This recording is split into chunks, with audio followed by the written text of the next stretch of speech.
Good evening and welcome to Gunner Shot. Gunner Shot में आप सबका स्वागत है। सत श्री अकाल, वणकम, प्रणाम एंड जय हिंद। आज हम बात करने वाले हैं, it's time to revisit one China. जो आपके दृश्य सामने है वो आप देख रहे हो। 1932 में क्या आकार था चाइना का, और 223 में आज इन्होंने जो मैप निकाला है वो क्या आकार है। जमीन आसमान का फर्क है। और इन सब चीजों के बारे में बात करने के लिए क्या क्या मुद्दे हैं, क्या क्या इश्यूज हैं, मेरे साथ हैं जनरल राजीव नारायणन।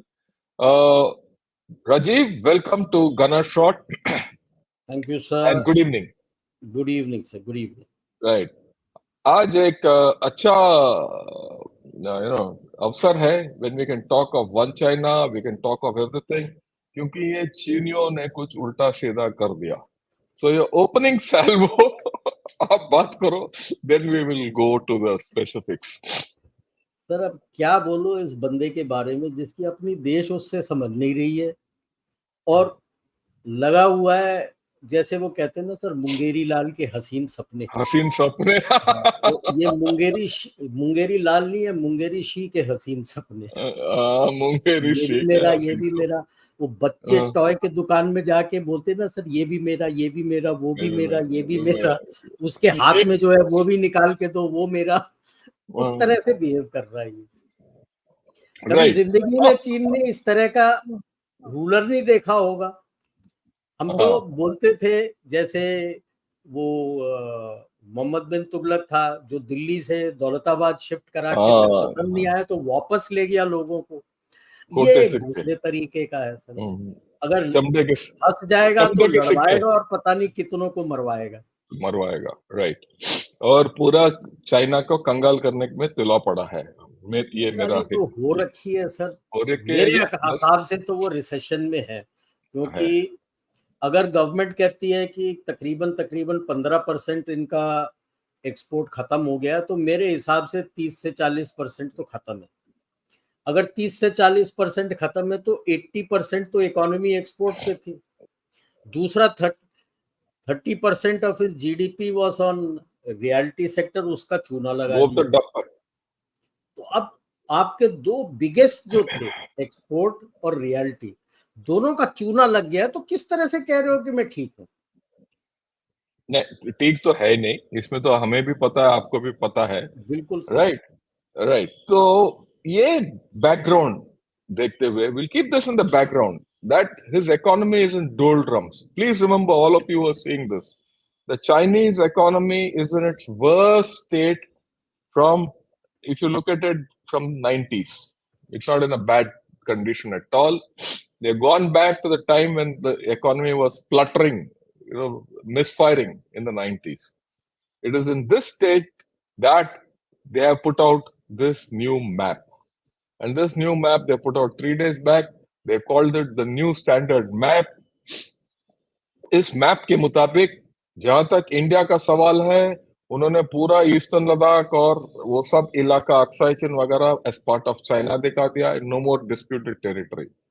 उसके अलावा पूरा अरुणाचल प्रदेश भी उन्होंने दिखा दिया एज पार्ट ऑफ चाइना। वापस इधर आइए, साउथ चाइना सी के अंदर Taiwan has been clearly shown as Chinese territory. उसके अलावा आप देखिए 9 डैश लाइन को उन्होंने बना दिया। 9 dash line was till now a claimed line, but today it has now become a political boundary.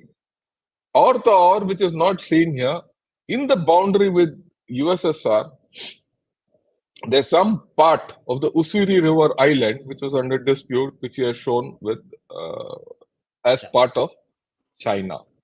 Right. इसके अलावा ये जो 9 डैश लाइन के बारे में Rajiv just explain both these ये earlier 9 dash line and the new line is there. अभी इसका एक थोड़ा हिस्ट्री बताता हूँ। 1945 में लड़ाई खत्म होके रिपब्लिक ऑफ चाइना को हैंड ओवर हुआ था, चाइना, नॉट टू पीआरसी। 47 में चियांग काई शेक ने 11 डैश लाइन लिया था अभी आप देख रहे हो ये 9 डैश लाइन सेंट्रल वियतनाम से शुरू होता है, ये नॉर्थ वियतनाम जो गल्फ ऑफ टोंकिंग बोलते हैं वहां तक जाता था, दो डैश था। लेट 50s 57 58 में चाइना और वियतनाम दोनों नॉर्थ वियतनाम उस वक्त कम्युनिस्ट कंट्रीज थे, अच्छे रिलेशंस थे, तो माओ से तुंग ने वो 2 डैश हटा दिए थे, तो तब से ये 9 डैश लाइन चल रहा है इनका क्लेम लाइन। और अब इस मैप में ताइवान के पीछे जो राइट में है उसको 2 डैश में दिखाया है, तो is gone created a new 11 dash line. Taiwan के नजदीक तक जाने वाला जो डैश था वो 2013 में उसने दिखाया था, not as part of the map, जब वो डिस्प्यूट का क्लेम करता था। ये तो पूरा दिखा दिया कि ये ताइवान अब मेरा है, और ये 9 डैश लाइन जो है, 11 डैश लाइन जो है, ये मेरा इलाका है। मुझे लगता है ये इसलिए किया होगा क्योंकि इसको अमेरिका के तरफ से अनऑफिशियल सोर्सेस से पता लगा है, एक थ्रेट मिला था कि ताइवान या किसी इलाके में आप कोई भी इल्ली करोगे तो ये जो तुम्हारे स्प्रैटलीज आर्टिफिशियल आइलैंड है, पैरासेल आइलैंड है, इसको हम तहस नहस कर देंगे। हालांकि 47 में पैरासेल आइलैंड्स अमेरिकन ने ही चाइना को पीआरसी आरओसी को दिया था, उनके पास शिप्स नहीं थे तो अपने शिप्स में ले जाके उन्होंने लैंड किया था। लेकिन अब ओपन धमकी है, कुछ भी करोगे ये आपके 7 आइलैंड्स और पैरासेल आइलैंड्स लेवल हो जाएंगे। तो अब किस तरह से लड़ेगा? तो मेरे तरफ से ये है, अब बिकॉज मेरे को जो भी मेरे असेसमेंट हुआ है, जो मैं बात करता हूं, पीएलए के जो आम आदमी है वो उनके जहन में अभी तक ये अंदर नहीं गया है कि ये सारे इलाके उनके, वो हान हार्टलैंड को अपना देखते हैं और हाँ ताइवान को अपना देखते हैं क्योंकि हान है वहां पे, बाकी सबको अपना नहीं देखते। जाते हैं क्योंकि हुक्म है, अगर जाते हैं क्योंकि हुक्म है तो लड़ेंगे। मेरे ख्याल से उसको भी जहन में रखते हुए उसने ये डाला होगा कि ये अब नया मैप है, ये चाइना है, कि अब सिखाओ लोगों को कि ये चाइना है। Right. Agar, if you have a look at this map and the one which we showed earlier, the new standard map which has been released by China affects India, Malaysia, Indonesia, right? Is right? Indonesia, Brunei, Vietnam, Cambodia, Laos, Philippines, Taiwan and Japan. क्योंकि ये जो last and में जो north में जाता है वो also, sir. और ऊपर रशिया, इसने सबसे अभी लड़ाई मोड़ लिया है। तो हम क्या करेंगे, what we'll do, Rajiv, is we'll go into the intricacies of all these, इसका लीगैलिटी, इसका थोड़ा हिस्ट्री, क्योंकि सबको पता होना चाहिए। Then we'll come back and discuss the implications of all this. Yes, yes. Right? And why so he is first, doing now? Why he is doing all this? क्यों कर रहा है ये? Yeah. And आज थोड़ा टाइम लगेगा, so I'm sure everyone will want a lot of discussion on this.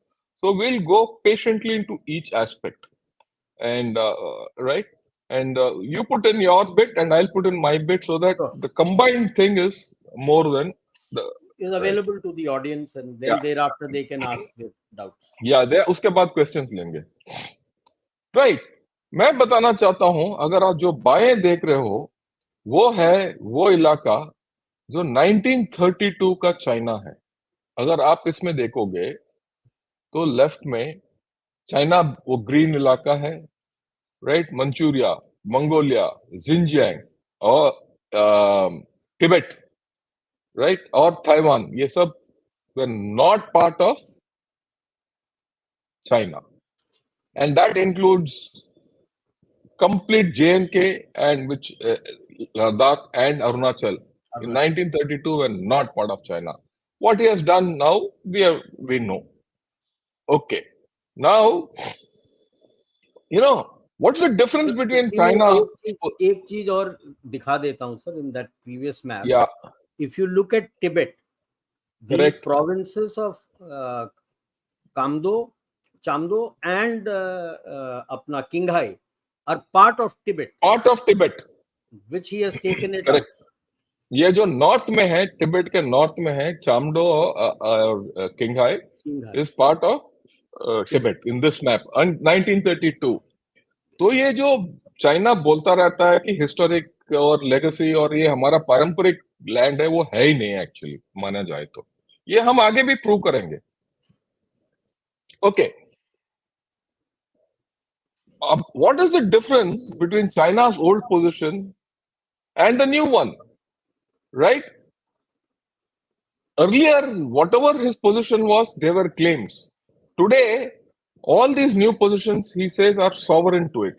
तो अगर sovereign है तो इसका implications क्या है, right? So you could go through this, Rajiv. We could read it out. Main इसको कोरिलेट करता हूँ बिफोर आई रीड कि उसने जो टास्किंग हर बार इनका जो मिलता है पीएलए को, जब भी ये व्हाइट पेपर निकालते हैं, is to protect the sovereign territory of China. So now he has expanded his claim lines into sovereign territory in a way that he अब वो जस्टिफाई कर सकता है अपने सोल्जर्स को सबके लिए कि हम क्यों लड़ रहे हैं, कि हमारा सॉवरेन टेरिटरी है। तो जो भी एक्शन ये इस इलाके में लेगा उसके तरफ से वो लीगल है, उसके लीगल है। And yeah, so firstly, justified. Yeah, these 5 points, I'll just quickly go through them. Firstly, the implication, legal implication is any action taken by China in this area, which he has now claimed or now made sovereign to him, is deemed to be legal in its interpretation. Secondly, as an extension, use of force in this area is hereafter fully justified. क्योंकि अभी क्या है कि वो अपना इलाके को बचाव कर रहा है, तो वो मिलिट्री फोर्स इस्तेमाल कर सकता है। थर्डली, ये इसका लॉफेयर टूल किट है, ठीक है, जो ये इस्तेमाल करता है अपना 3 वॉरफेयर स्ट्रेटजी में कि भाई ये तो मेरा है, ये लीगल है। ओके, ये जो है, ये जो पूरा जिसने बोला है, it actually sets the stage कि whether he wants to go against Taiwan और against India the way he chooses it, और he can even go against Philippines, क्योंकि आजकल फिलीपींस के साथ भी उसका ताइवान स्ट्रेट में कुछ प्रॉब्लम चल रहा है। और मोस्ट इंपॉर्टेंटली, चाइनीज लॉज जो हैं वो साउथ चाइना सी में एप्लीकेबल होंगे। वो अपना नेवी के साथ वो he can go and monitor and police South China Sea, और उससे क्या है कि वो जो लॉ लगाएगा साउथ चाइना सी में, सबको इख्तियार करना पड़ेगा, सबको फॉलो करना पड़ेगा। उससे क्या फर्क होगा, जितना आपका शिपिंग साउथ चाइना में सी में जाता है वो अपना उसका अपना कंट्रोल में लेना चाहता है, और जितना अंडरग्राउंड केबलिंग जाता है, अंडर सी केबलिंग, वो उसका भी वो पकड़ना चाहता है। उसके साथ साथ वो जितना ये देश है जो साउथ चाइना सी को इर्द गिर्द है, उनके पास भी वो उनका भी हक उसके अंदर से हड़पना चाहता है। Okay, so this is the thing. हम अभी क्या करेंगे, थोड़ा हिस्ट्री में जाएंगे। वो हिस्ट्री है कि पिछले साल एक रिपोर्ट आया था कि एक प्रोजेक्ट रिपोर्ट दिया गया था to the US congressional committee, और उस कांग्रेशनल कमिटी ने ये बोला कि China's claim over Tibet are baseless. और उसमें क्या बोला उस रिपोर्ट में ये है कि you want to go through this? हाँ सर, उन्होंने तो क्लियर कह दिया था कि 1950 के पहले जितने भी ऑफिशियल रिकॉर्ड सारा देख लो, pre 1949 Tibet was never part of China. तो इनका वो क्लेम गलत है। एंड ये इनका फाइंडिंग है, वो 2 मल्टी ईयर प्रोजेक्ट किया है, सारा कुछ डिटेल में सारे जो हिस्टोरिकल रिकॉर्ड्स हैं, आर्काइवल रिकॉर्ड्स हैं, सब चेक करके इन्होंने ये प्रेजेंटेशन दिया था पिछले साल 23 जून को। और इनके मैप्स निकाले थे पुराने मिंग किंग, और पोस्टल मैप भी एक अभी दिखाया था आपको, वो 1917 आरओसी वाला है कि भाई पीआर ये कभी चाइनीज एम्पायर के पार्ट नहीं थे, कि चाइना करके नहीं है। हाँ, maybe at some point in time कोई वैसल स्टेट रहा होगा, लेकिन ये कभी चाइनीज टेरिटरी के नीचे नहीं आते थे। और जो पीआरसी ने अपना हिस्ट्री का वर्जन दिया है वो बिल्कुल ही अलग है जो प्री 1949 का चाइनीज हिस्ट्री के ऑफिशियल चाइनीज रिकॉर्ड में। राइट, ये क्लियर दिया इन्होंने। और उनका तो क्लियर था कि जो ग्रेट वॉल ऑफ चाइना है उसके पीछे जो कुछ इलाका है वही चाइना था, चाइना है।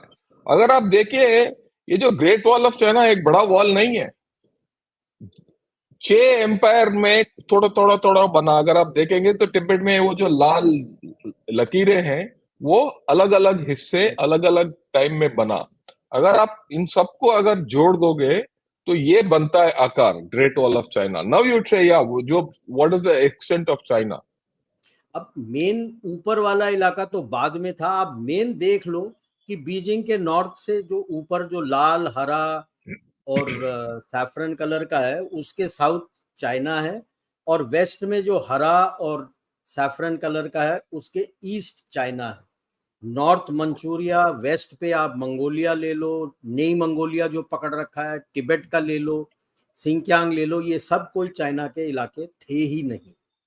हाँ, और ये भी मैं बताना चाहता हूं कि ये जो सिल्क रोड है, ये वॉल जो है ना सिल्क रोड के नॉर्थ और साउथ में इसने बनाया ताकि तिब्बत से और मंगोलिया से इसके ऊपर अटैक ना आए। अटैक ना।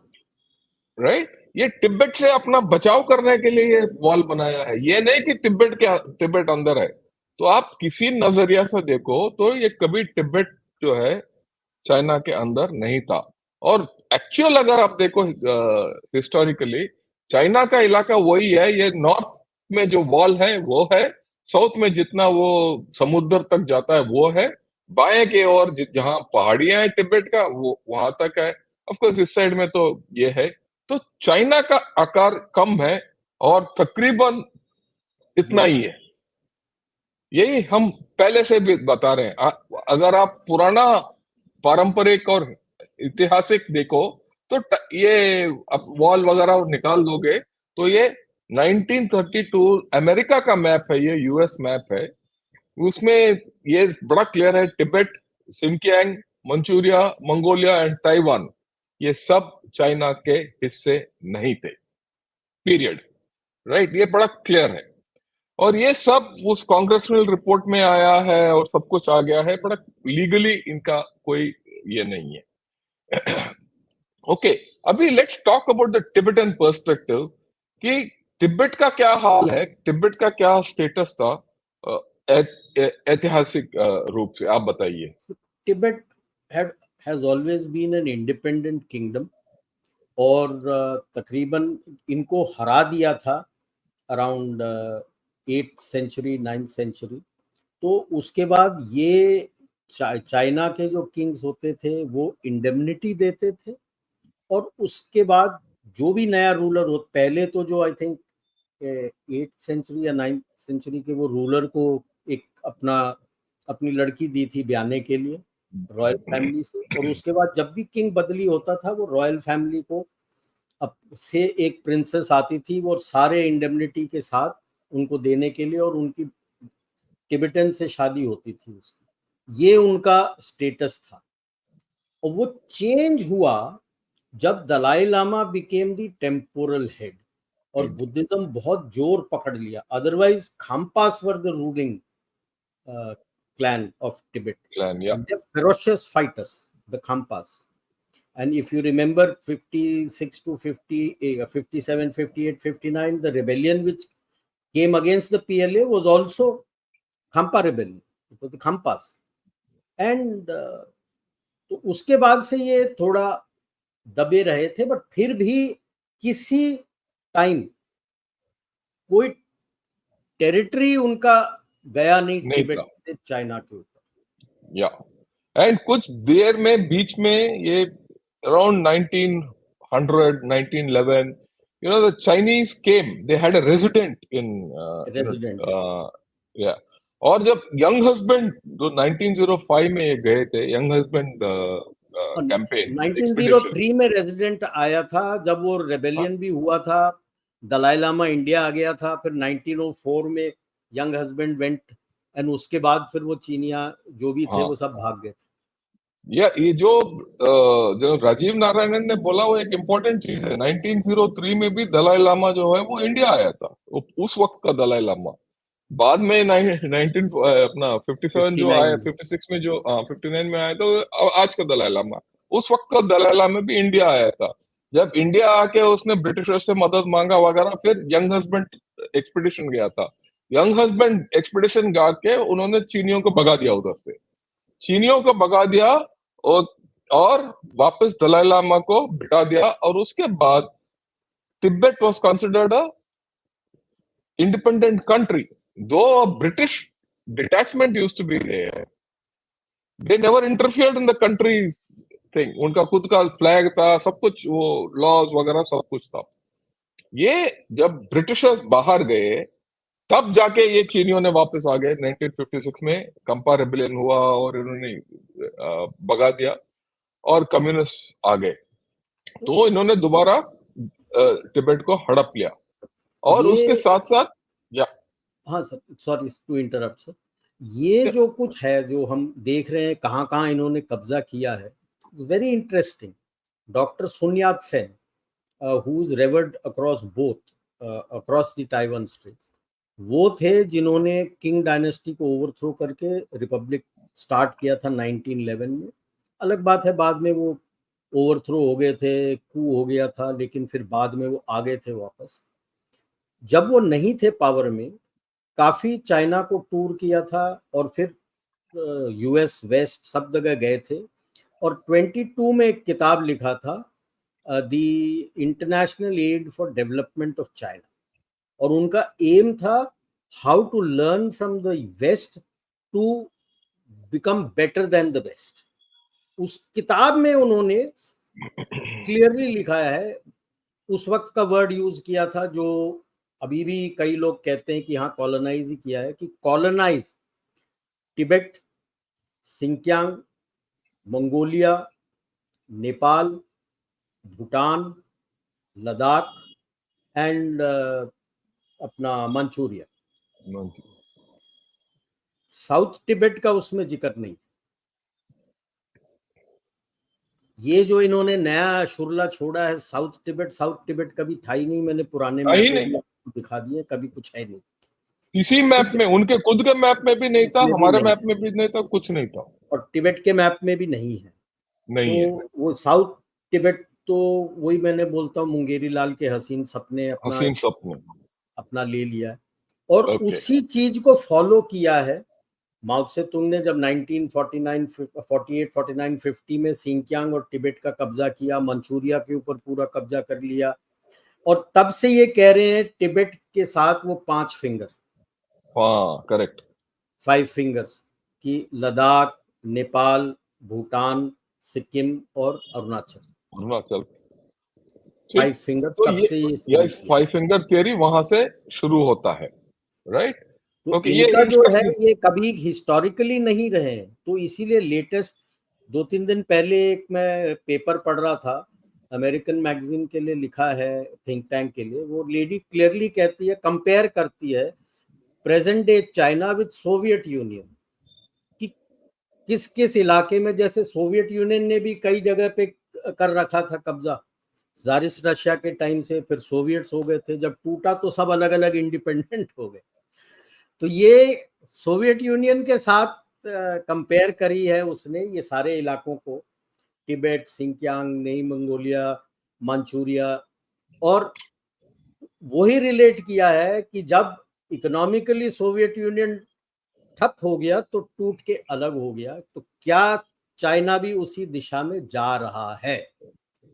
एक बात यह है कि इसमें बहुत दम है, इसीलिए क्योंकि इतिहास अगर हम देखेंगे, जब भी, क्योंकि वो मैप लेके आता हूँ, राइट? तो जब भी चाइना का, क्या बोलते हो उसको, ये मैप, या करेक्ट, हाँ, अब हाँ, जब भी चाइना का central power was strong, whenever the central authority in Beijing or wherever the thing was strong, then these outlying areas were under China, under the Chinese empire at any time through history. Whenever there was a change in dynasty, all these outlying regions became independent. तो उसमें केवल एक मैं बताऊंगा, Mongolia area, the only time it came under them was when Kublai Khan came and conquered them. conquered. Yeah, I agree with you. right, sir? Yeah, Then Mongolia should claim the Chinese part.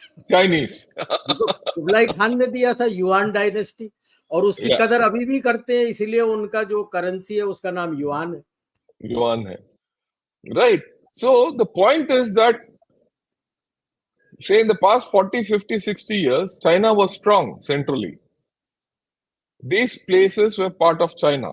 Are we now entering into an area, time, जब अगर अगर इनका अर्थव्यवस्था down है, अगर internal problem शुरू हो जाए और एक्सटर्नल प्रॉब्लम्स भी बढ़ गए, तो क्या वापस ये आकार में आ जाएगा जो 1932 का? ये एक सवाल है और एक प्रश्न चिन्ह है.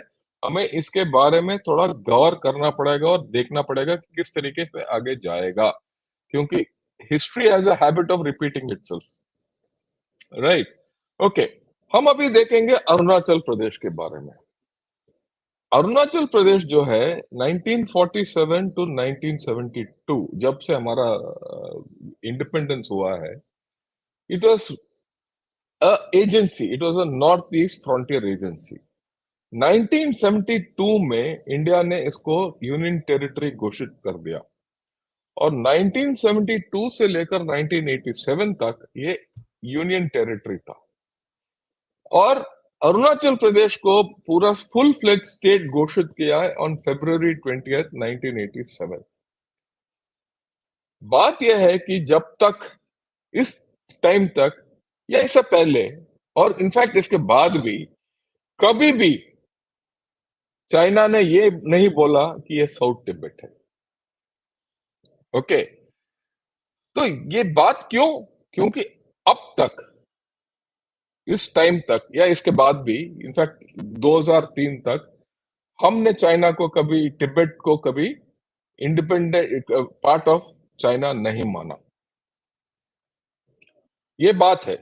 तो जब तक हम, we didn't agree to Tibet being part of China, they didn't talk of south Tibet. Your views on this before we this thing, your, I mean. नहीं बिल्कुल सर, ये तो मतलब हमने तो कभी बोला नहीं कि भाई तिब्बत आपका है. तो अब वो जैसे मैं बोलता हूँ साउथ तिब्बत का उसका जो क्लेम है वो तो बिल्कुल मतलब कहानी का क्लेम है, सपनों का क्लेम है, बट वो स्वप्न. क्लेम भी तब तक नहीं किया 2003 तक. या, राइट. नेक्स्ट अगर आप देखिए, 2003 में हमने एक memorandum of understanding we had, right. And ये एक उस वक्त का न्यूज़पेपर का हेडलाइन निकाला हूं 2003 का, वेयर हिंदुस्तान टाइम्स का है. इसमें लिखा है Tibet is part of Chinese territory says India. और इसका बेस मूल डॉक्यूमेंट है वो, it's a MOU signed between India and China during prime minister Vajpayee's visit to China. This is the base document by which we have accepted that Tibet is part of China and Sikkim is part of India. क्योंकि तब तक इनका problem Arunachal से नहीं था but Sikkim के साथ था.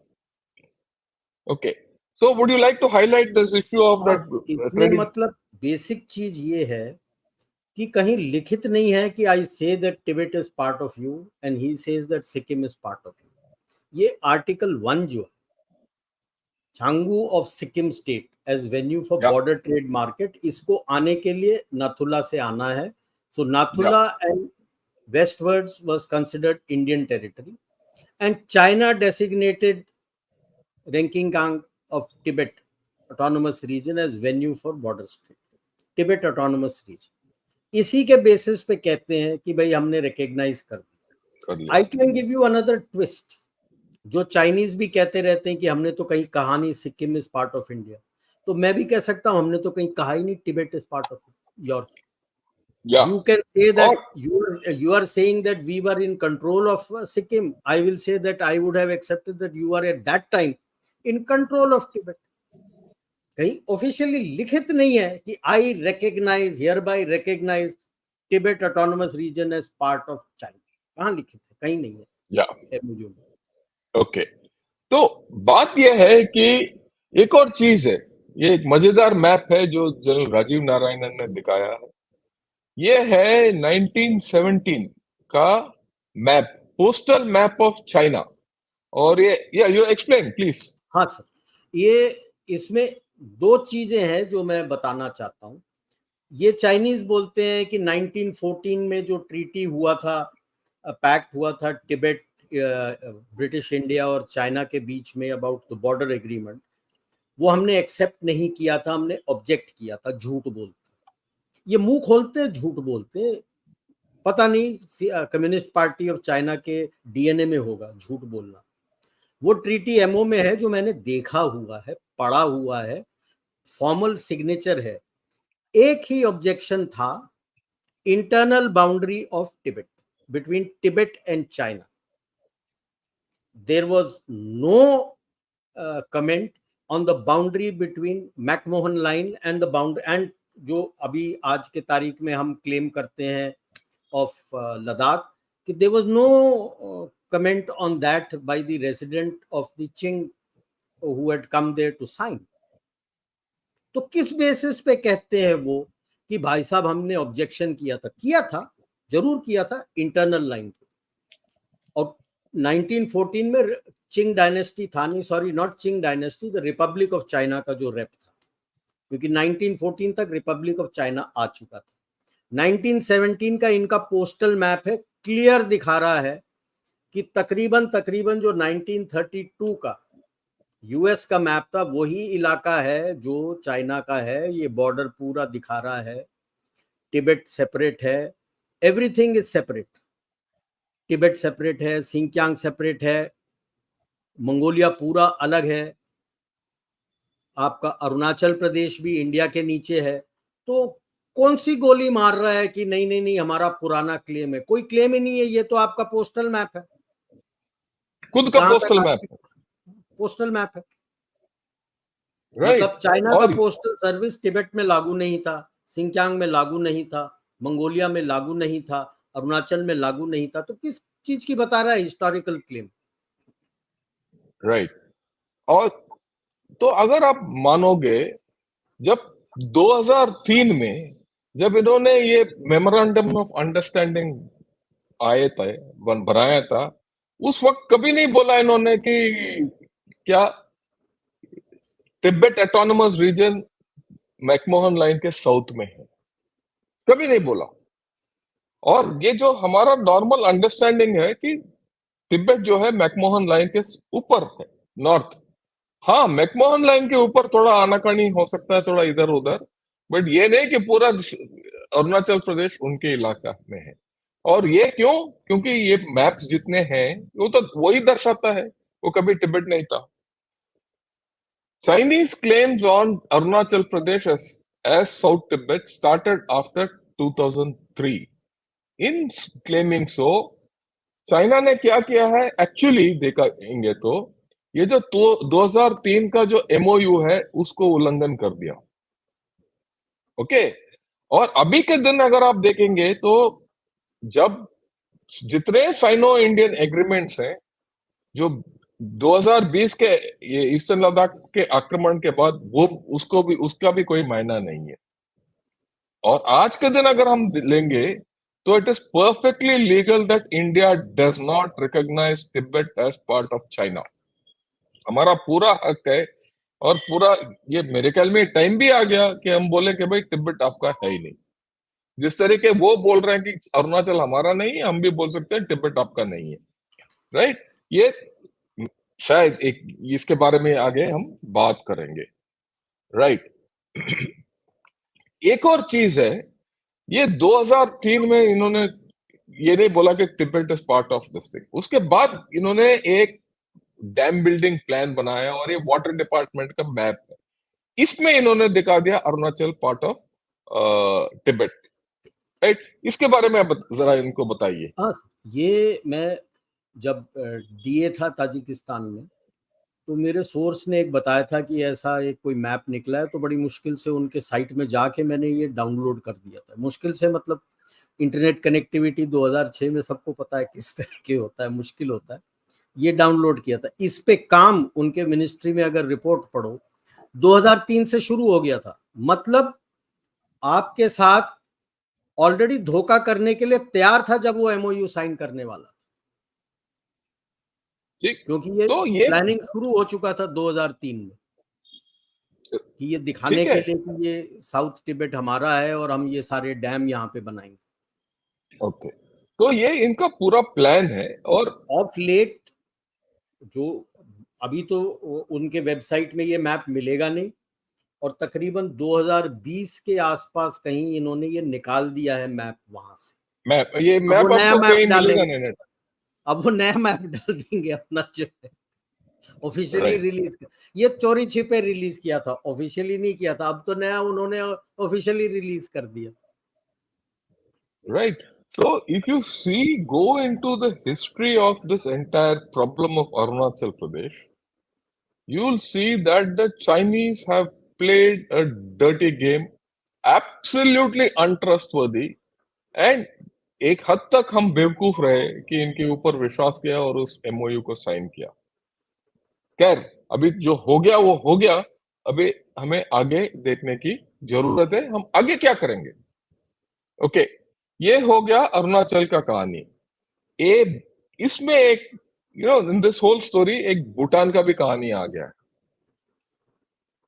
भूटान के साथ भी जैसे हमें पता है कि China is forcing Bhutan into talks with on the border and to settle it bilaterally. The claimed areas of China are Doklam, हमें पता है, they've occupied it. On the north, there are two dots which are Jakarlung and Pasarlung. But 2020 में, in 2020, they laid claim to Sakteng, which is over 100 kilometers in depth and it is behind Tawang Tract. Right? They said Sakteng is off. Why is Sakteng there? Because it is part of Tawang. Because it's an extension of Tawang, they say Sakteng is part of South Tibet. ये नहीं कि भूटान के पर। मजे की बात यह है कि अगर आप ये मैप देखिए तो भूटान का आकार देखिए इसके अंदर, इसमें कहीं ये दर्शाया नहीं। और इसमें ये भी नहीं है, अगर आप घर में भी जाके आपके लैपटॉप में देखिए, ये जो डेंट्स ऑफ पासरलोंग एंड जाकरलोंग ये है। एक्चुअली देखा जाए तो भूटान के साथ इस मैप के बाद इनके कोई लेना देना नहीं है। They have no territorial dispute with Bhutan.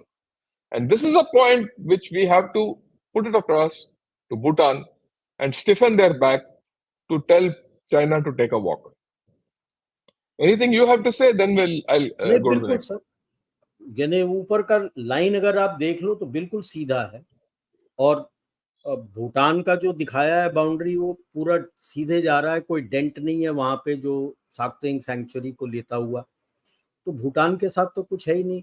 और इधर से भी जब हम देखते हैं, डोकलम का बड़ा करने में भी ध्यान में कुछ दिखा नहीं, वो भी सीधा लाइन है। तो डोकलम प्लेटो के ऊपर जो इनका ऑक्यूपेशन है, इस मैप के मुताबिक वो इलीगल हो गया है। लीगल है, ठीक है।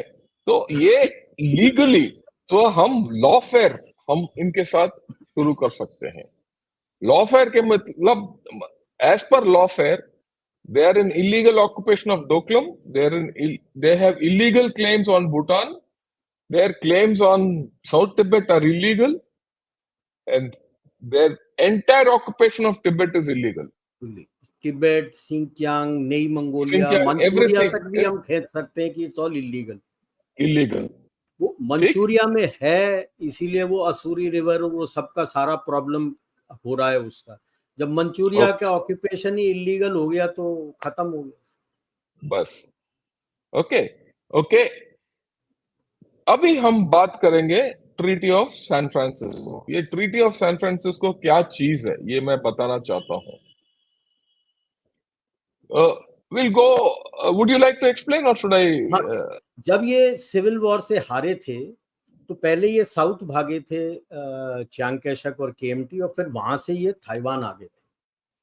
ताइवान तब ताइवान का नाम से नहीं होता था, फॉर्मोसा होता था, और अमेरिकन प्रोटेक्टरेट था वो, क्योंकि तब ताइवान का जो फॉर्मोसा एरिया था वो सेकेंड वर्ल्ड वॉर खत्म होने के बाद वो आरओसी को मिला नहीं था। ये ट्रीटी ऑफ सैन फ्रांसिस्को में फॉर्मली अमेरिकन्स ने ताइवानीज को दिया था, केएमटी को दिया था, और तब से ये ताइवान करके मैपों में आने लगा है। उसके पुराने मैप आप निकालोगे, उसको फॉर्मोसा लिखा हुआ मिलेगा। और अगर आप देखोगे, क्या ये पूरा फॉर्मोसा जो है was actually a Japanese colony. ये ट्रीटी ऑफ सैन फ्रांसिस्को में 1952 में जब हुआ, सैन फ्रांसिस्को में जो हुआ था, at that point Japan ceded control to ROC. उन्होंने पीआरसी को नहीं दिया।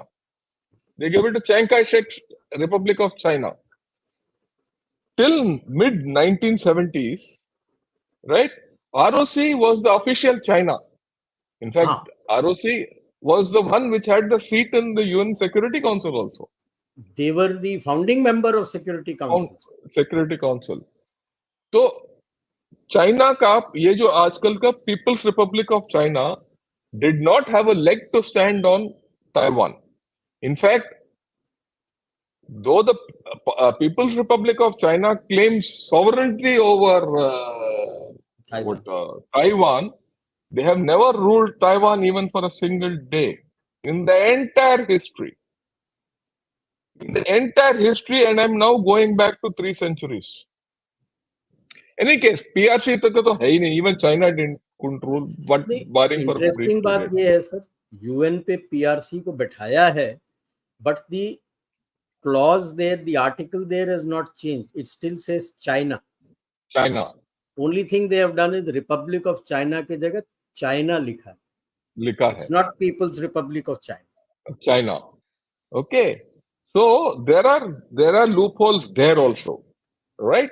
So I just wanted to ये सबको बताना था कि भाई इस ताइवान का स्टेटस क्या है. हम बोलते रहते हैं ताइवान ताइवान, और उसके बाद आजकल क्या है, China has started this one China policy कि सब रिकॉग्नाइज करो कि वन चाइना, कि so that Taiwan is not recognised as a separate country. Okay. और यहां तक यहां तक पिछले साल ये इनका जो चाइना का स्पोक्स पर्सन है, चाइनीज एम्बेसी का स्पोक्स पर्सन इंडिया में, उसने ये ट्वीट आउट किया था कि it is urged that Indian official figures adhere to the one China principle and stop any form of official exchange with Taiwan. तो इसको काफी शटअप कॉल दिया गया था. और आज के दिन अगर हम देखेंगे तो एक्चुअल चाइना हम मानते हैं वन चाइना है, और वो कौन सा चाइना है, वो छोटा वाला हिस्सा है जो ग्रीन इलाके में दिखाया है वो चाइना है. आप देखो ताइवान ग्रीन में नहीं दिखाया. Right. So there is one China, there is one Tibet, there is one Xinjiang, there is one Manchuria, there is one Mongolia, and there is one Taiwan. Taiwan. So we should now start talking of this. Okay. And ये सब हमने क्यों किया? क्योंकि they started giving, right? ये जो मैंने लिखा है, one China policy means the original China of 1932 and nothing more. We need to link Arunachal Pradesh and J&K to Tibet. Stapled visas हमें देना जरूरी है कि जितने भी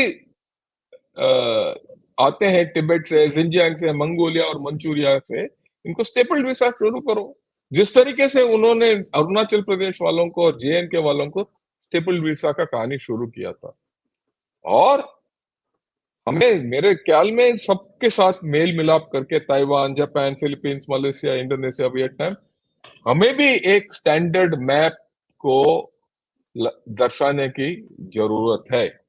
और उसमें क्लियर दिखाना है टिबेट को occupied, Chinese occupied Tibet, Chinese occupied Sinkiang, Chinese occupied ने मंगोलिया, चाइनीज ऑक्यूपाइड मंचूरिया. अब बोलो डोंट टेक इट सीरियसली, जैसे वो बोल रहे हैं तुम भी बोलो don't take it seriously. Don't take it seriously. हमें क्या लेने देना, हम तो बोलेंगे. मेरे ख्याल में वो टाइम आ गया है, और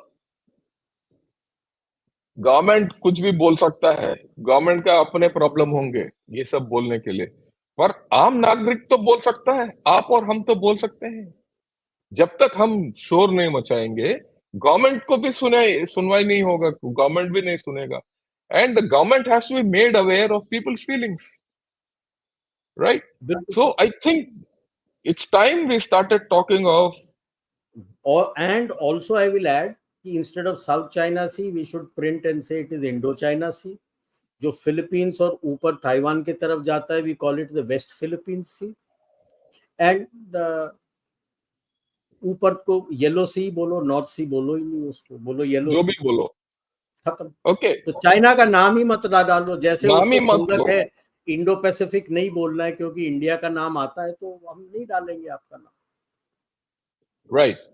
So now the point which I want to ask you, Rajiv, why have they done this? अभी G20 आने वाला है, एशियन मीट आने वाला है, अभी ब्रिक्स हुआ है, शंघाई कॉर्पोरेशन हुआ है, इन सब के बीच में इसने ये क्यों, वैसे ये उनको it's not something which he has done without thinking. He's very purposefully put this out. Basically दो तीन चीजें I would like to highlight. Of course economy down तो आप हाईलाइट कर ही रहे हो सर अपने टॉक्स के अंदर, पॉडकास्ट के अंदर. It is very true, like I was saying कि 80% आपका एक्सपोर्ट से था, उसमें 30-40% आपका कचरा हो गया. Your GDP 30% was 30-35% was coming from realty sector, वो पूरा कोलैप्स हो गया. जस्ट द अदर डे 1.5 साल बाद एवरग्रैंड को परमिट किया तो 22 सेंट का बिक रहा था. मतलब almost it took a huge hit and virtually मतलब खत्म हो गया वो. Evergrande is over, which is the biggest reality. तो जब ये इतना Even हो गया country तो garden फिर is मेरे going down. Pardon Even sir. country garden is going down. हाँ हाँ सर, वो तो सब जाएंगे नीचे से. जब एक एवरग्रैंड का दिखा दिया तो वो तो बिगेस्ट था, तो बाकी सब तो किस खेत की मूली है सर, वो सारे नीचे जाएंगे. जब big dad is gone down तो छोटे फ्राई तो खत्म ही हो जाएंगे सर. अब ये सब हो रहा है, उसको समझ नहीं आ रहा है. Everybody felt, in fact I was reading कि भाई वो ही वुड इंटरेस्ट रेट बढ़ा देगा, उसने कोई बढ़ाया नहीं. तो पैसे लोग के पास है नहीं. एससीओ में ही हैज देयर ओन पीपल से, जो चैटर पढ़ो कि that he came out with egg on his face when India has stood up to them. BRICS maybe people say he has come back with egg on his face because he couldn't get his way through. And his prime move was not essentially the expansion. Expansion maybe he didn't get his way of whom all he wanted. But the main thing was he was pushing for the BRICS currency. And that Which he we could didn't, control. we said sorry. हाँ, वो सारा खत्म हो गया उसका वहां पे. Now he's suddenly finding that how do I externalize and create more nationalism within people. I think this is a childish way of doing it कि भाई G20 आ रहा है, reports already coming that he is not likely to come. कि भाई he might not like to have another loss of face because both in SCO and BRICS he felt that Russia would be with him. Russia was not with him. यहाँ तो सारे उसके पीछे ration पानी लेके चढ़ जाएंगे. G20 में कौन है उसका? कोई नहीं है. तो वो कुछ आ ही तो नहीं रहा. वो तो आसियान का खबर है कि आई है. बीच में तो अभी न्यूज निकल रहा है कि शायद नहीं आएंगे. रॉयटर्स भी नहीं कह रहा है आएगा. कि नहीं आएंगे. थोड़ा डरपोक हो गया. ऑब्वियसली सर, अब उसको अंदरूनी मामला भी कैसे सॉल्व करें ये भी नहीं पता चल रहा. और रिपोर्ट्स तो आपके सारे तरफ से निकल के आ रहे हैं, is the PLA with him और नॉट विद हिम. मैंने जो मेन आर्म है लड़ाई में, स्ट्रेटेजिक सपोर्ट फोर्स और rocket force, strategic support force के 2 टॉप जनरल्स को आपने सैक कर दिया, रॉकेट फोर्स के 4 को आपने सैक कर दिया. और अब यही है जो आपके खास हैं लड़ाई लड़ने के पहले, जो आप इस्तेमाल कर सकते हैं, उसी का आपने स्यापा कर दिया, उड़ा दिया. और ये हैंडपिक्ड लोग थे, आपके ही थे. तो मतलब अपने ट्रस्टेड लोगों को ही मतलब ट्रस्ट नहीं कर रहा वो, तो कहाँ जाएगा? सोल्यूशन उसको नजर नहीं आ रहा है. कैसे नजर आएगा सर? इकोनॉमी कचरे में है, पीएलए क्वेश्चन मार्क हो रहा है कि भाई जो मैं भरोसा कर रहा हूँ वो मेरे साथ है कि नहीं. पीपल उसको पता है उसके साथ नहीं है, क्योंकि first time in the history of PRC कि उसके नाम से प्रोटेस्ट हुआ है कि इसको निकाल के फेंको. तो फैक्शन बाजी का भी निकल के आ रहा है. जेजियांग फैक्शन, फूजियान फैक्शन, ये फैक्शन वो फैक्शन, उसी के बंदे नीचे फैक्शन बाजी कर रहे हैं. मतलब कंट्रोल जो लग रहा था कि 20th पार्टी के बाद की बहुत दादागिरी से आया है, वो कंट्रोल ढीला पड़ रहा है. तो कुछ करना था इसको दिखाने के लिए कि नहीं, मैं इल्ली कर सकता हूं लोगों को, तो इसने मैप निकाल दिया। ये मेरा जहन में, कर कुछ नहीं सकता क्योंकि इसकी पूरी स्ट्रेटेजी है one at a time, whether diplomacy whether military, one at a time. और उसने तो तोड़ दिया, सबसे पंगे ले लिए सर। रशिया जो भी अपना भाई बोलता है उसके साथ फिर पंगे ले लिए उसूरी रिवर के ऊपर। क्या करें? और बात यह है, ठीक है, इसने जो भी किया है अभी कर दिया, क्या इससे किसी के साथ लड़ाई के चक्कर में है ये? Is he opening options for military action? कोशिश तो उसकी यही है सर, लेकिन जो एक तांगशांग में इसने एम्फीबियस एक्सरसाइज किया था on practice for assault on Taiwan, that his own blood brother जिसको बोलता है वाइस चेयरमैन यांगजाओ जी, उसने तो खुद ही बोल दिया है कि जीरो, वी फेल्ड, हम नहीं लड़ सकते। तो अगर जो उसका मतलब, दोनों के फादर साथ पर्ज हुए थे, हालांकि उम्र में 2 साल इससे बड़ा है, तब से इनकी गहरी दोस्ती है, ब्लड ब्रदर बुलाता है उसको अपना। वही ये कह रहा है कि पीएलए काबिल नहीं है लड़ने के लिए। तो या तो कोई छुटमुट करेगा, इसीलिए वो रिपोर्ट छुरला फेंकता है कि शायद डील कर दूंगा मैं, मैप निकालता है, बोलता है शायद डील कर लूंगा मैं। क्या डील करेगा पता नहीं सर, क्या बात लेके आएगा टेबल पे, किससे डील करेगा, कब करेगा? क्योंकि जब तक वो मोदी जी के साथ साथ बैठ के और दोनों एसआरस को बुला के बैठा के साथ डिस्कस नहीं करते, आगे कुछ होने वाला नहीं है। हमारे ये तो मतलब दोनों लीडर्स ने मिलकर डिसाइड करना है, और वो डिसीजन मेरे को लग नहीं रहा है। अगर वो आ नहीं रहा है, हेजिटेट कर रहा है, अब आ नहीं रहा है या हेजिटेट कर रहा है आने के लिए, पता नहीं। तो ताइवान को कुछ कर नहीं सकता। तो मेरा अनुमान ये है कि जो 3 ताइवानीज आइलैंड्स हैं बिल्कुल मेनलैंड के चिपक के, वहीं कुछ कर देगा। क्योंकि जो ताइवान का जो मीडियन लाइन है, ये किनमैन यूएस मात्सू, से, हाँ सर, किनमैन एंड मात्सू है, मात्सू, किनमेन है। तो ये जो ताइवान स्ट्रेट्स है, उसके सेंटर में एक मीडियन लाइन अमेरिकन ने खींचा था मिड 50s में, उनका एयरफोर्स जनरल था, उसने खींचा था। टेसिट ये है एग्रीमेंट कि इसके इस तरफ आओगे तो स्यापा होगा। ये तो उसके दूसरे साइड है, चाइनीज साइड में है। और अब की बार जब साइवेन गई हुई थी यूएस, तो इसने ऊपर जो नॉर्थ में मात्सू आइलैंड है, उसका इंटरनेट काट दिया था, उसका केबल काट दिया था, 3 दिन तक इंटरनेट नहीं था वहां। तो ये इंडिकेटर है, इससे ज्यादा इन्हें, जैसे हम वीकर कंट्री के लिए बोलते हैं ना, नोशन ऑफ विक्ट्री। तो आजकल मैं जब टॉक देता हूं तो मैं यही बोलता हूं कि चाइना का भी नोशन ऑफ विक्ट्री क्या है।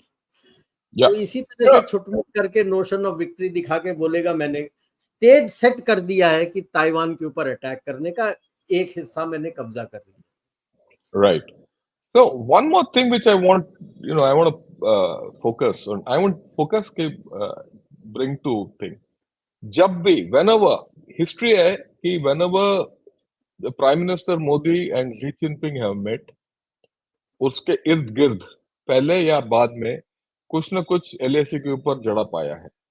लास्ट टाइम वो बाली के अंत में when he met, when both of them met in Bali, यांगसे में immediately Yangtze took place. They have met now in Johannesburg. ये मैप अभी we are in the danger period कि कुछ हो सकता है, and he might use this map and our reaction to this map as a prelude to do something on the LAC. हाँ, You LAC think it's feasible? That's why I said notion of victory. एक तो वो 2-3 island है, he will like to see and observe. ISR तो उसके पास है sir, इतना तो मैं बताता हूँ कि ट्राई एंड प्रोब कि हमारा वीकनेस कहाँ है, कौन सा इलाका है जिसको पकड़ के मैं बैठ सकता हूँ, उस इलाके में कोशिश जरूर करेगा and show it as a notion of victory कि मैंने देखो ईस्टर्न लद्दाख में भी कर दिया और यहाँ पे भी मैंने कर दिया, कुछ कर दिया। Okay. Right. Now let me say, what should our reaction be? Or rather, what should our, I won't say reaction, what should our action be? हमने तो we have lodged a protest and all that. That's fine. वो तो Is there a diplomatic case? Way है sir. First thing तो फौज तो has to keep up its shield. The shield has to be strong. यानी ये हमने बार बार देखा है, तो ये we have to be very clear कि your shield has to be strong. If you have to increase your level of border protection levels, you can So be it. should look at enhancing that to the next level. कि भाई अभी से लेकर जब तक ASEAN का meeting नहीं होता है और आगे नहीं जाता है, you have to be very careful. All those meetings where you feel that both that Xi Jinping and our PM Modi are likely to meet, we have to be at an enhanced border protection level. Number two, we should start looking at creating our own maps. And I'm sure the West and all the other countries will agree with it. Like I said, start showing these as Chinese occupied Tibet, Xinjiang, Manchuria, all the Nei Mongolia, and start looking at all our talks and other things. Instead of South China Sea, we call it Indo-China Sea. Yeah, and I also think, is there a case for starting movement with all those countries, group all those countries, Bilkul, sir. which are All those affected countries by this, affected by this map, we should form a group together. form a group and give a counter map. All. हाँ, पूरा counter map. And counter map first, just give a counter map. Okay, that's the first thing. And of course, we have to start putting this everywhere. We have to start, for example, anyone who comes from these areas which China has claimed, or rather we feel is not a part of China, all these countries should diplomatically use stapled visas. It's not only India. Everybody. I mean, I think India should start doing these diplomatic things so that people, then China gets the larger message. And of course, like you said, we have to put the shield up, and there's no this thing.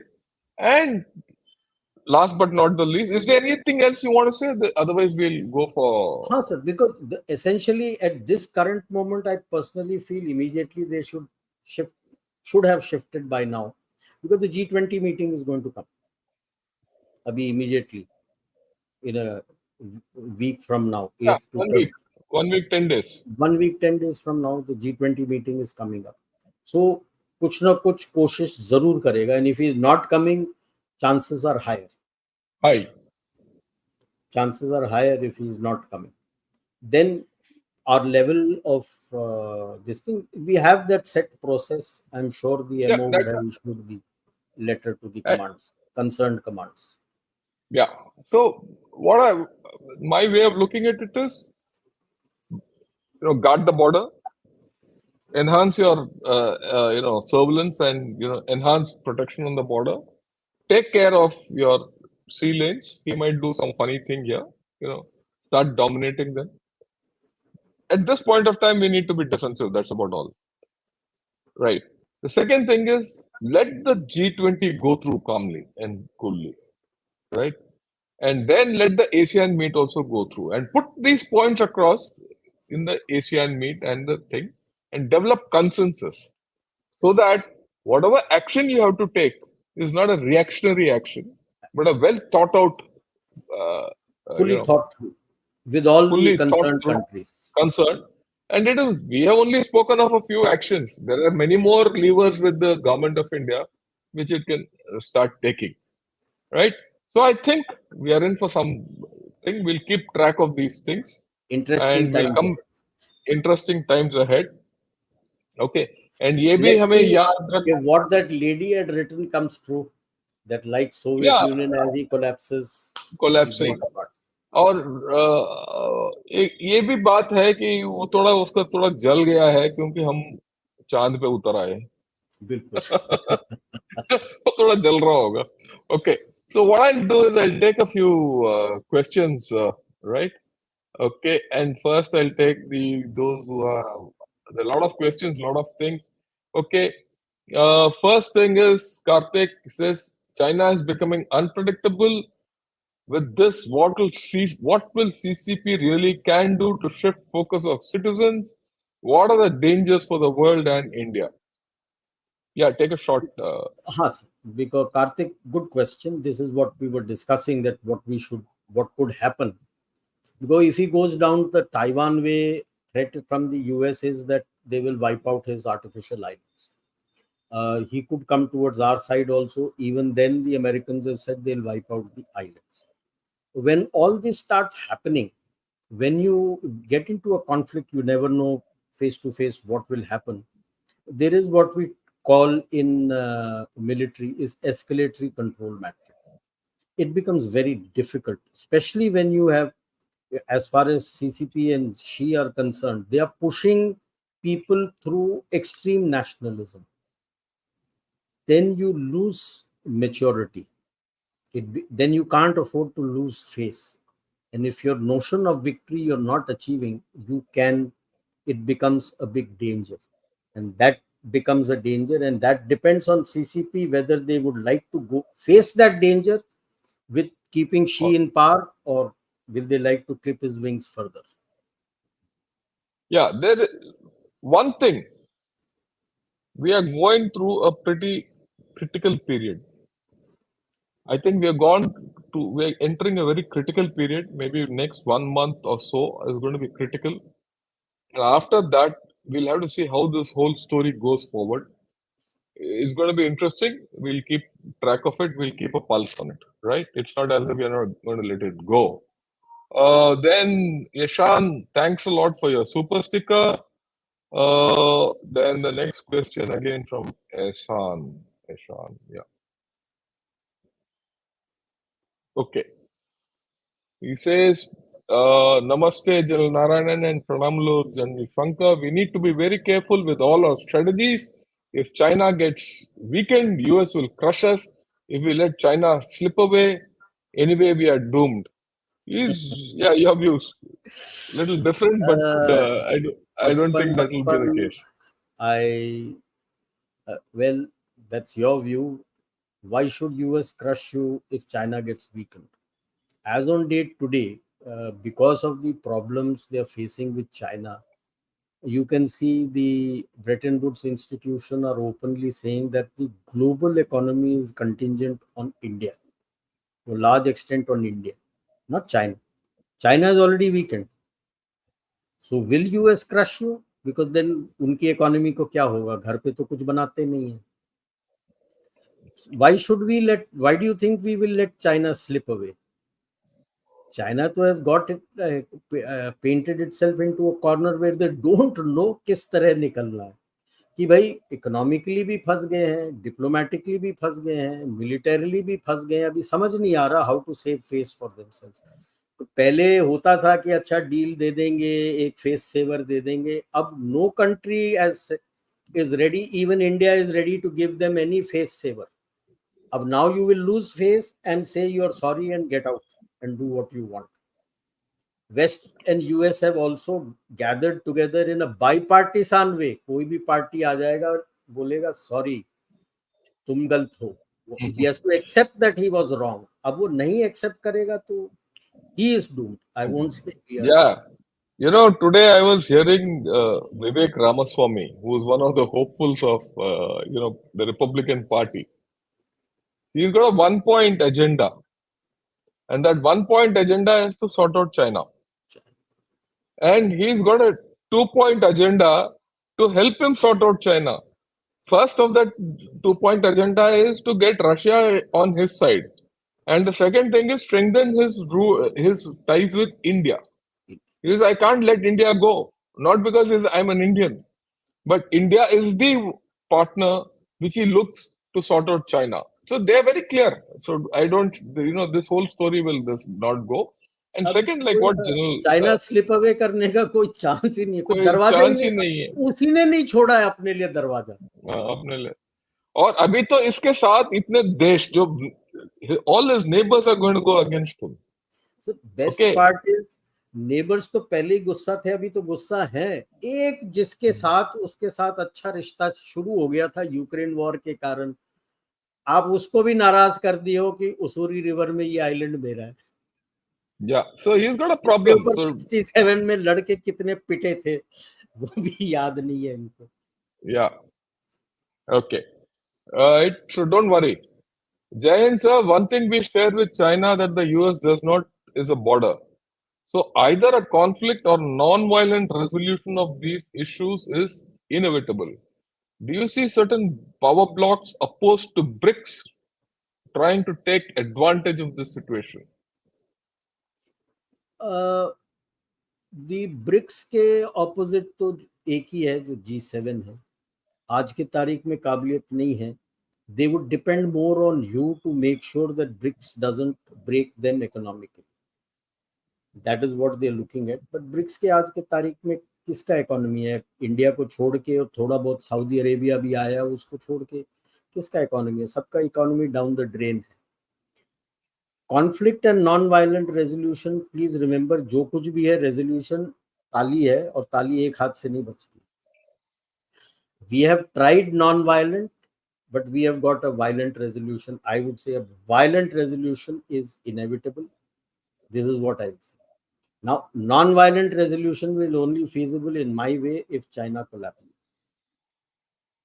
That is the only way you'll get a non-violent resolution. Otherwise, you have to be prepared, and that is why Jan Shankar also keeps saying, and I also keep saying, that you cannot afford to drop your guard down.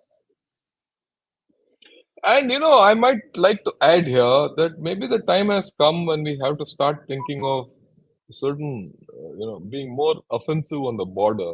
QPQ options. QPQ options. We have to start thinking of getting territory on the other side.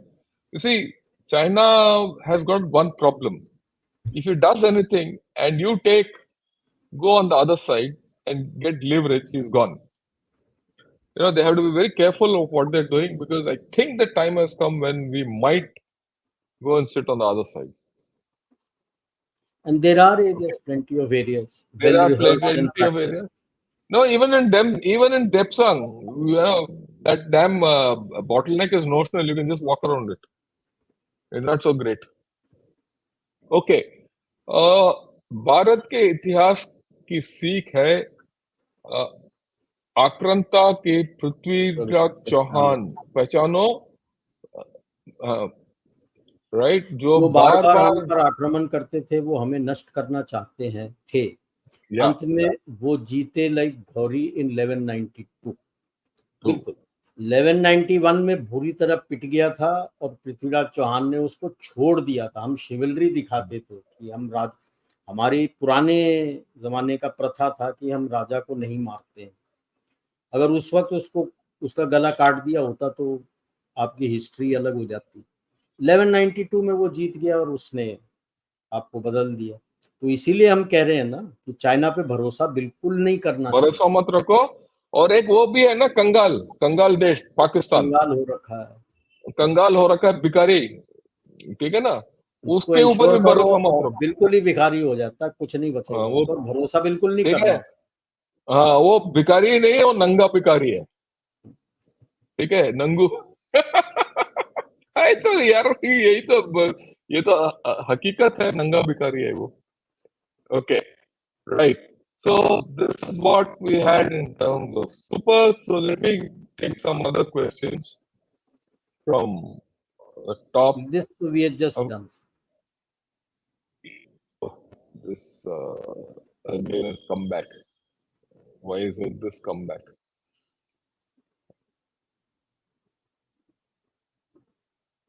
Right.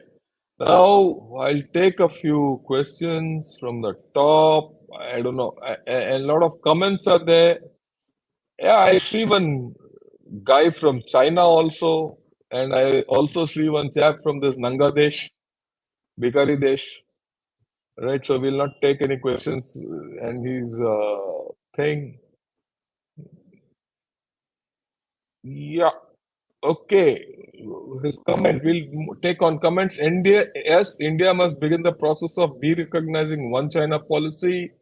For this, Tibet, Taiwan, Turkmenistan, Xinjiang near Inner Mongolia must be shown and recognized as separate country. We agree. Turkmenistan is a separate country only. Xinjiang is known as Eastern Turkestan.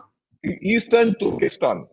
Yeah. Rest of the Central Asian republics in medieval times used to be called as Turkestan. Yeah. Less Central and South अपना Tajikistan and Central and South Uzbekistan. Rest of the area used to be called Turkestan, and Xinjiang used to be known as Eastern Turkestan. 45 Yeah. after the Second World War, they had declared independence and called themselves Eastern Turkestan. Inner Okay. Mongolia, I should say, I would rather say as occupied territory, Yeah. because Inner Mongolia is actually part of Mongolia, which China has occupied. Right. So Dr. Jaishankar mentions Shishupal for explaining strategic patience. It seems India is following Kanika's Kutniti. Shouldn't India Kautilya. yeah. Okay, Tushnim, Kautilya's Kutniti. now is the Okay, time. shouldn't India, yeah, explain. Tushnim Yudh is part of Kutniti, which is silent warfare, where you make sure that your enemy gets weakened from inside. He is getting weakened from inside. Is there Tushnim Yudh going on? वो अपने आप कर रहा है, self help. नहीं नहीं, बाहर से भी अगर कर रहे हो, आप भी कर रहे हो, आप बोलोगे थोड़ी कि मैं कर रहा हूँ. Yeah. Right. Bhartiya, you said in the new map he included Russia too. He's included या part of Russia in the Usuri River. उसूरी Okay. River के अंदर जो आइलैंड है वो he has Hmm. Claim. Over that same island, they had a huge fight in 67. He got thrashed very bad. Yeah. 94 or 96, sometime he had signed an agreement with them and accepted the boundary. He has signed an agreement, please remember that. Now he's tearing all that agreement and reclaiming that island. So he's got problems. I don't know why they've done what they've done, but let's see where it goes. Okay. If Even if proven that Tibet or Ladakh were never part of China, will it ever accept it when a person or a country, as they say, we say Kabza Mafia, then it uses every or creates one. So what are the options? Yeah, options we've said. You have to be patient. You Like, don't rush into the whole don't thing. show it as part of China. You start showing Uh, shaded as occupied Chinese occupied Tibet, Chinese occupied Xinjiang. That's it. That is more than adequate thereafter. And once it, like Jan yeah. Shankar had said, we taken all the neighboring countries and सबका Chinese occupied territory करके दिखाने लगेंगे, then automatically it gets into the verbiage when you are doing the discussion. How does China stop it? Yeah. Then the next thing is a comment. Sir, congratulations, your live show, China's Himalayan Blunder, done 2 days, has Has been a got big hit. 40,000 views. Yeah, but this is the second Himalayan Blunder he's doing, actually. बिल्कुल. एक वो एक तो Himalayan पहले blunder था, अभी इसने एक इसने पहले सेकंड था, हिमालयन दोबारा का. और मेरे ख्याल में ये भी ये शो भी जा सकता है वहां तक, देखते हैं. Right. Okay. Okay.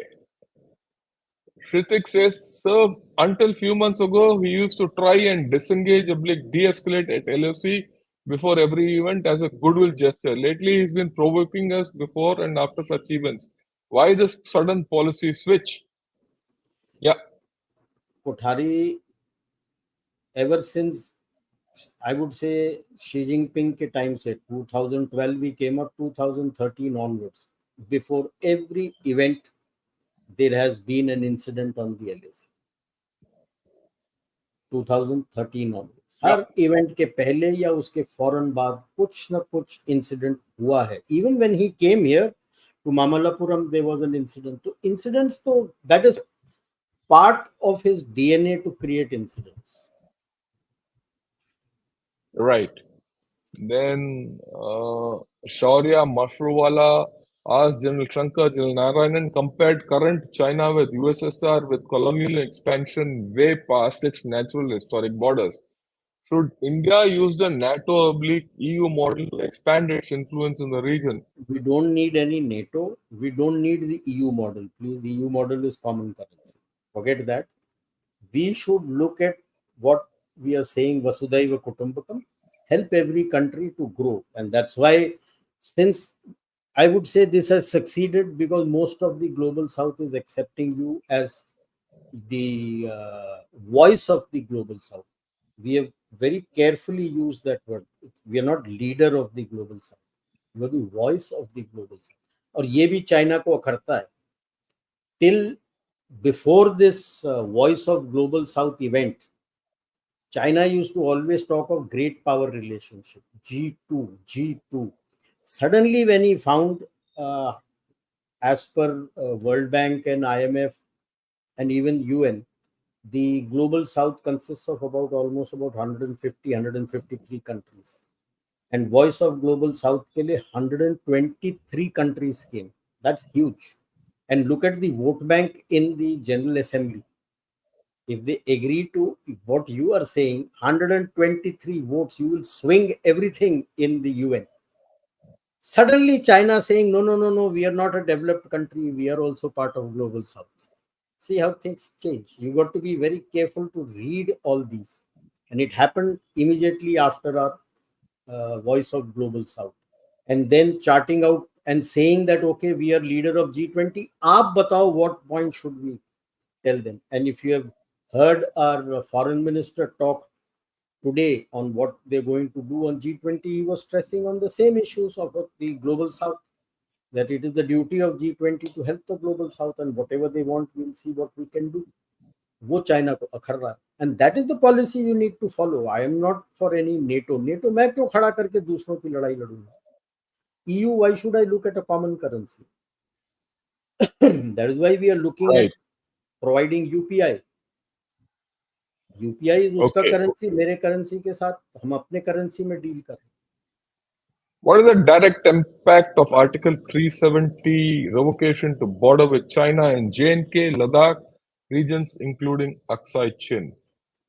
It's directly come under center rule, and whatever was the story that Pakistan was doing his catch for, it's fallen down.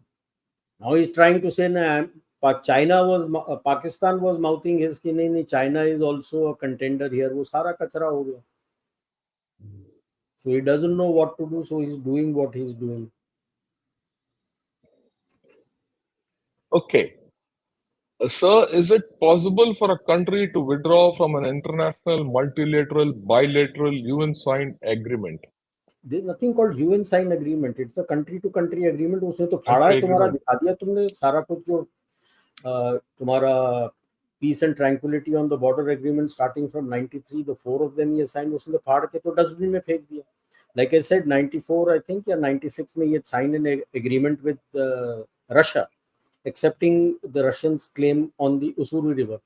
उसको भी फाड़ के फेंक दिया इस मैप में. तो पॉसिबल क्या, वो तुम्हारे सामने खड़ा है as example. See, his agreements is everything based on what he thinks is his comprehensive national power. So when his comprehensive national power is not that strong, he'll agree to an agreement. The moment he feels is very strong, he'll tear that, create a situation to get a new agreement where he thinks he will gain. आज की तारीख में comprehensive national power तो किसी vertical में उसका कुछ बचा ही नहीं है. If you take economy, it's in shambles. You take military, he doesn't trust his own military. You take diplomacy, he is isolated.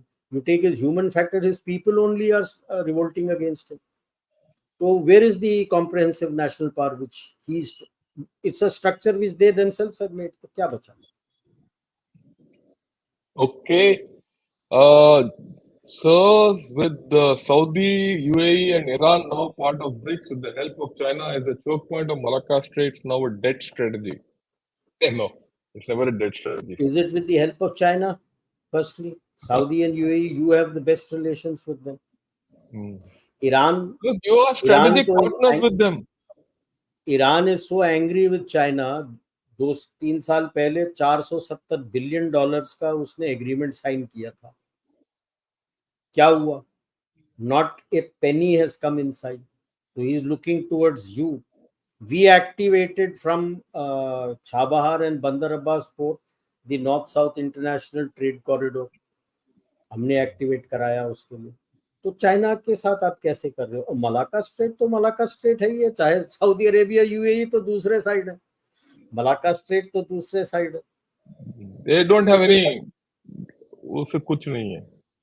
Okay, Shankar sir, good evening. I have urged all my friends to watch all the videos, especially about China, because we know very little about Chinese mentality. Siddhartha, thank you. I'll request all of you who are watching, Please subscribe to this channel. Tell your friends to subscribe to this channel. This, I can guarantee you, will give you the best analysis and information on China. Right? In fact, in a week, I do virtually 50% of my shows are on China. Okay. So that's how the whole thing goes. In fact, especially I would recommend do not miss to watch the Peek into Everyday China. Everyday China, because I go to the nuts and bolts of China in that. Okay. Right. Then lot of comments, lot of comments, lot of comments. Right. Lot of comments.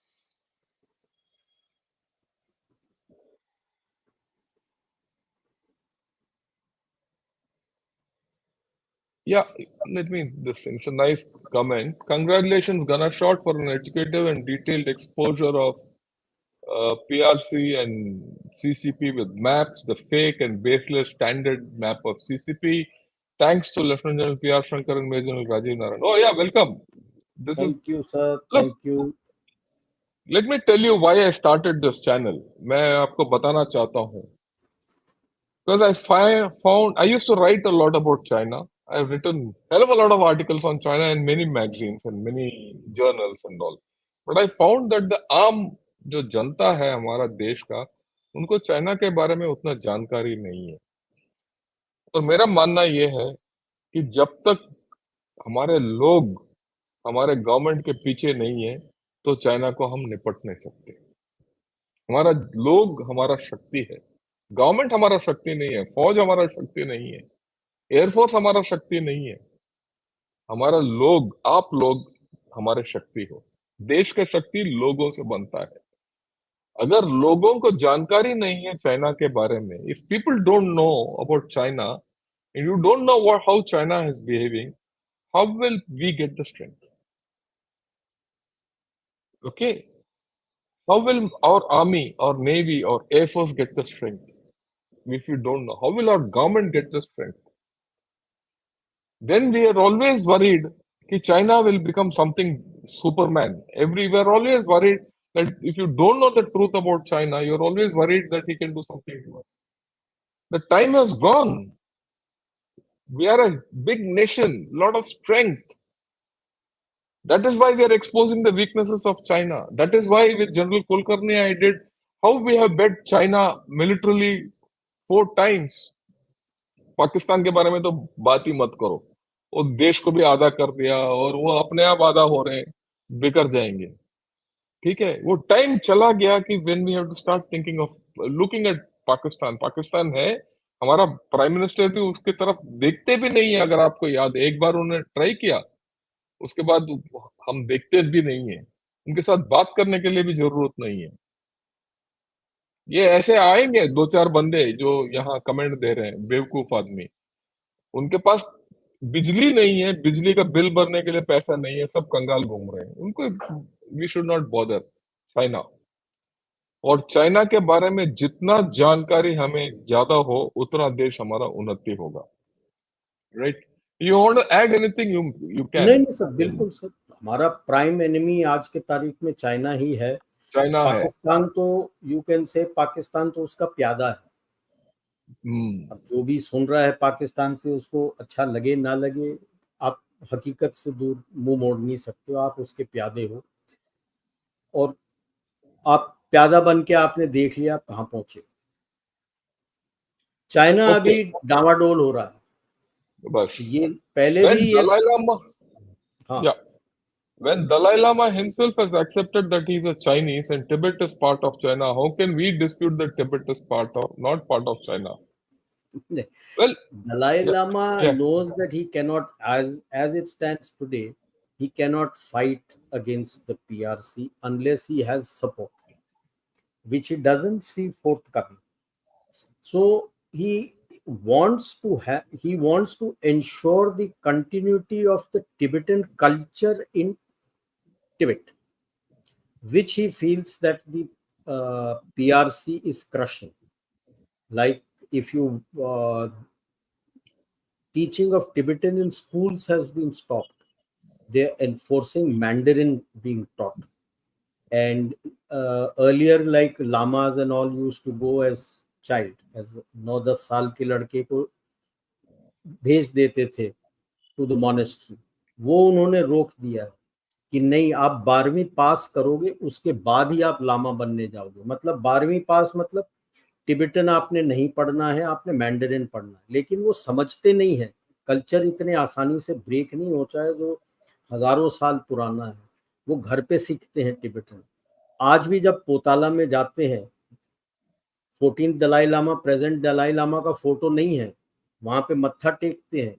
बाहर जैसी निकलते हैं, India की तरफ साष्टांग नमस्कार करते. अब आप कितना रगड़ लो उसको, बूढ़े से 2 साल के बच्चे को भी सिखाया जाता है कि भाई साहब, हमारा भगवान जो है भारत में है, भारत की तरफ देख के साष्टांग नमस्कार. तो वो उनके ऊपर जो जुल्म हो रहे हैं वो रोकने के लिए कह रहे हैं.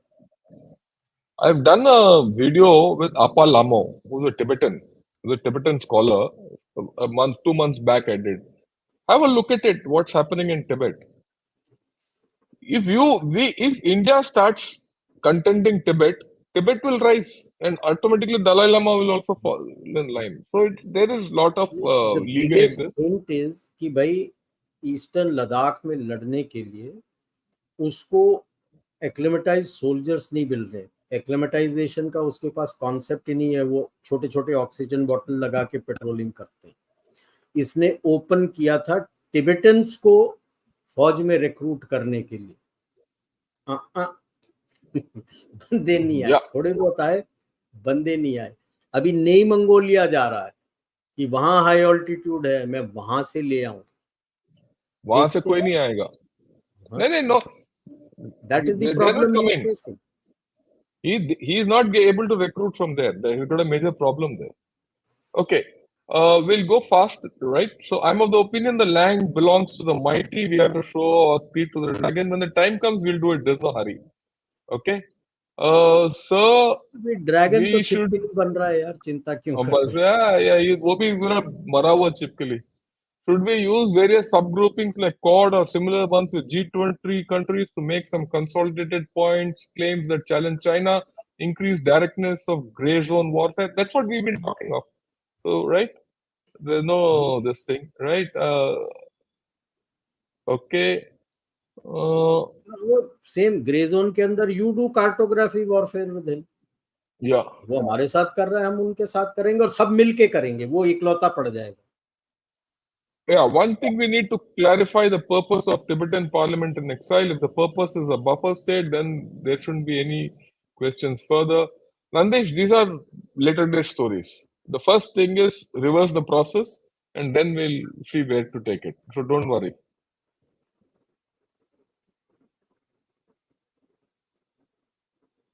Okay. Right.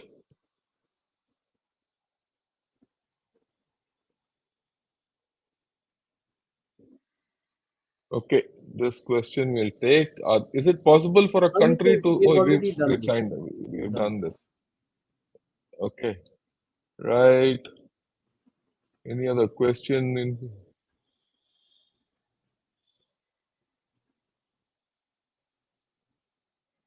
Right. I don't see any other great questions, so I don't see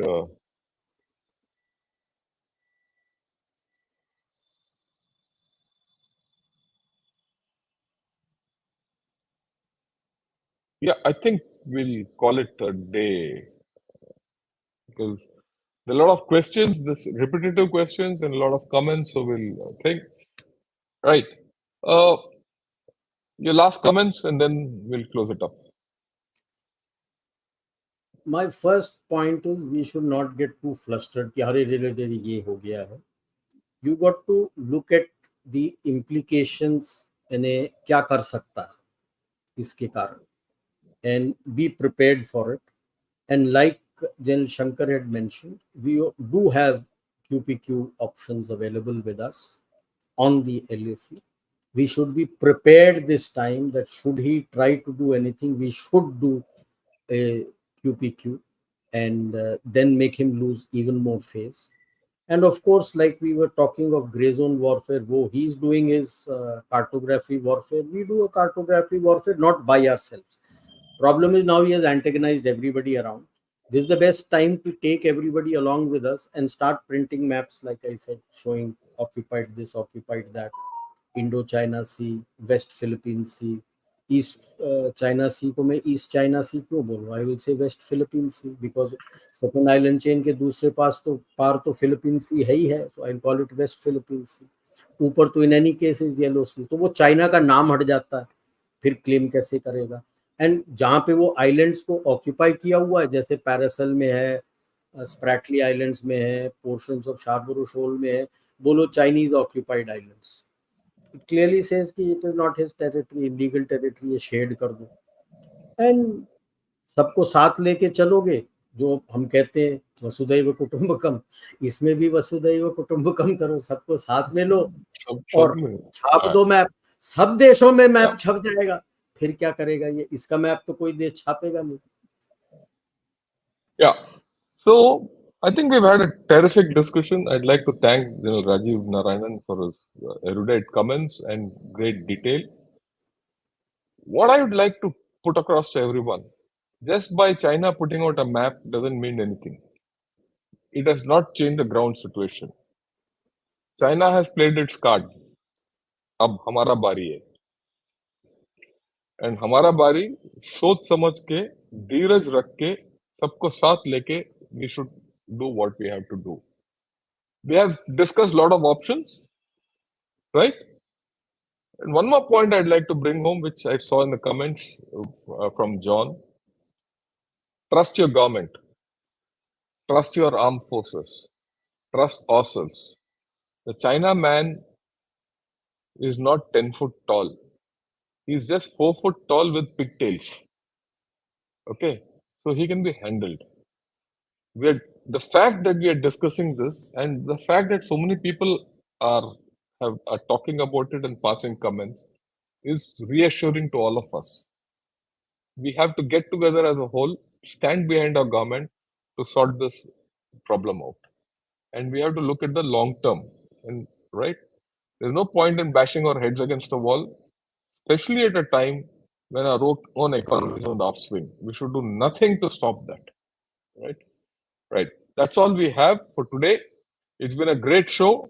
A lot of questions, a lot of interest. I thank all of you. And I especially thank General Rajiv Narayanan for this evening. Thank you and Jai Hind. Thank you, sir. Thank you. Jai Hind, Jai Bharati.